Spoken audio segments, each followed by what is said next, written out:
perpindahan ibu kota tidak menguntungkan umat Islam.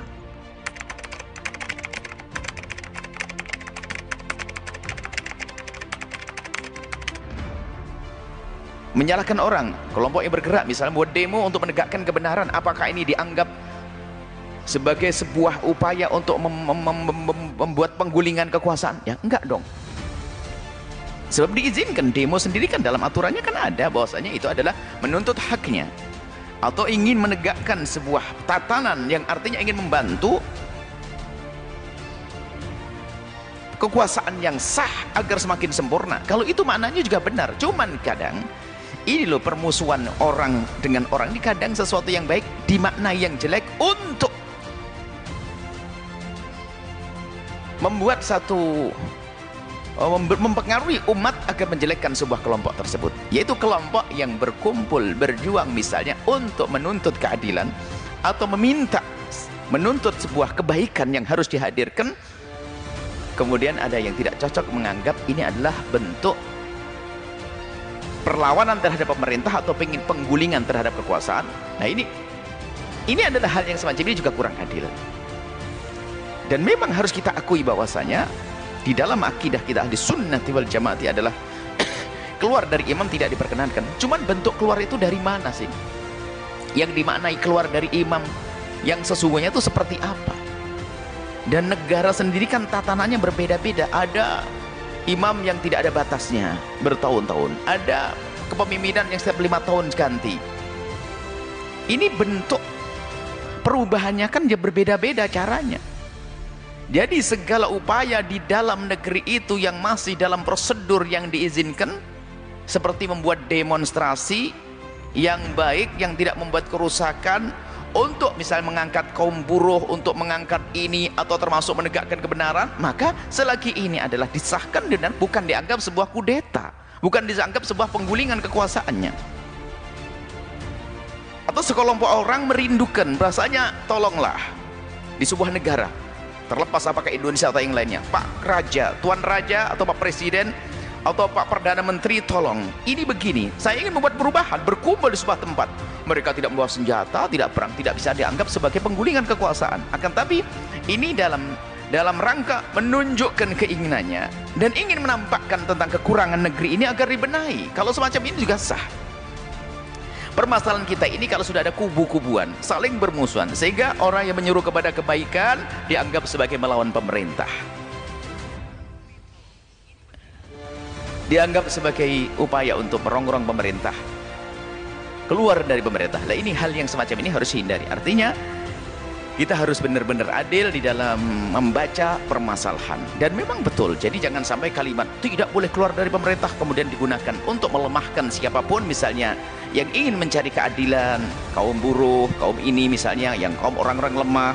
Jangan sampai nggak boleh ditembak semuanya. Mahasiswa demonstrasi menuntut ini, tembak, ya nggak boleh.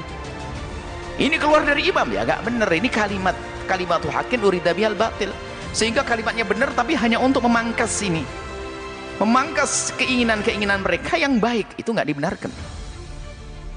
Baik, inilah yang harus kita pahami, bahwa jangan sampai kalimat benar tadi digunakan oleh sebagian orang untuk menyalahkan kelompok tertentu hanya karena kebencian dan permusuhan. Nah kalau memang ada pemberontakan, sudah jelas pemberontakan mengangkat senjata buat kerusakan, ya jelas salah.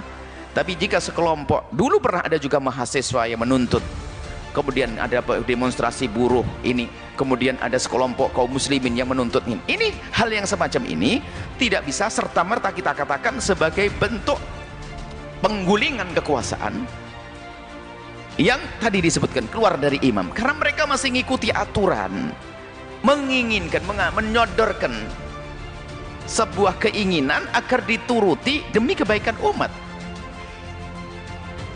Kecuali keinginan itu merusak umat, lah ini nggak benar.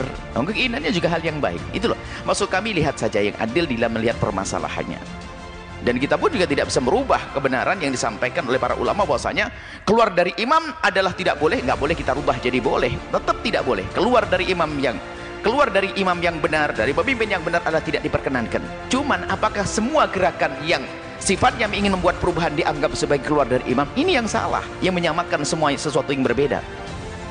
Ini dari Jadi mohonlah, mari kita semuanya dari negeri kita, bangsa kita ini, dimulai dari pemerintahnya. Pemerintah, karena pemerintah dari negara, yang tanggap kepada keinginan umat. Sebab mereka ngurusi umat. Tanggap artinya apa? Segala keinginan-keinginan kebaikan untuk buat perubahan, hendaknya segera kita sambut.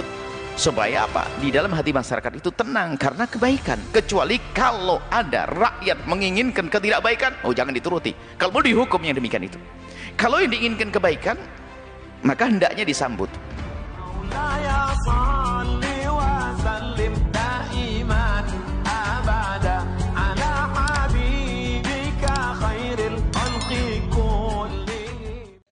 Dari segi sejarah politik, perpindahan ibu kota dari Jakarta ke Kalimantan Timur tidak menguntungkan umat Islam. Kenapa?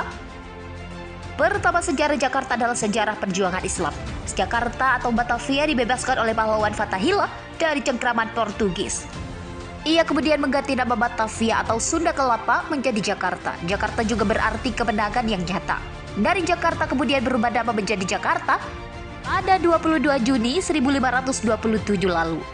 Selain itu, Jakarta dihuni oleh penduduk Betawi yang mempunyai budaya Islam yang kuat. Keterbukaan, egaliter, dan toleransi adalah ciri khas masyarakat Betawi. Di Betawi juga ada jaringan ulama yang kuat. Selain melawan Portugis, kaum Betawi juga melawan Belanda. Kisah Si Pitung dan Antong Gendut begitu melegenda. Di Betawi pendidikan Islam ada 3 model: madrasah, pesantren, dan majelis taklim. Madrasah yang pertama dibangun di Betawi adalah Jamiul Khair di Pekojan, Jakarta Barat. Beberapa tahun kemudian berdirilah Madrasah Unwanul Falah di Kiwang yang dipimpin ulama karismatik Habib Ali Al-Habsyi. Kemudian madrasah di Betawi makin berkembang di berbagai kampung, di antaranya Madrasah Asy-Syafi'iyah dipimpin oleh Kiai Abdullah Syafi'i, ulama Betawi. Sementara Kiai Haji Thohir Rohili juga mendirikan pesantren modern baik Asy-Syafi'iyah maupun Tahiriyah. Banyak mengirimkan muridnya ke Mesir dan Timur Tengah. Kedua, dari segi politik, perpindahan ibu kota dari Jakarta ini juga tidak menguntungkan umat Islam. Istana Merdeka yang dikelilingi masyarakat Jabodetabek adalah masyarakat yang mayoritas Islamnya milenial.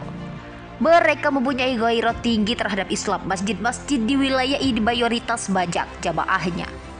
Selain itu, masjid di sekitar Jakarta ini juga mempunyai jamaah yang peduli terhadap masalah sosial politik nasional. Maka tak heran pemerintah Jokowi membuat kebijakan untuk meminggirkan dai-dai yang ceramahnya kritis kepada pemerintah.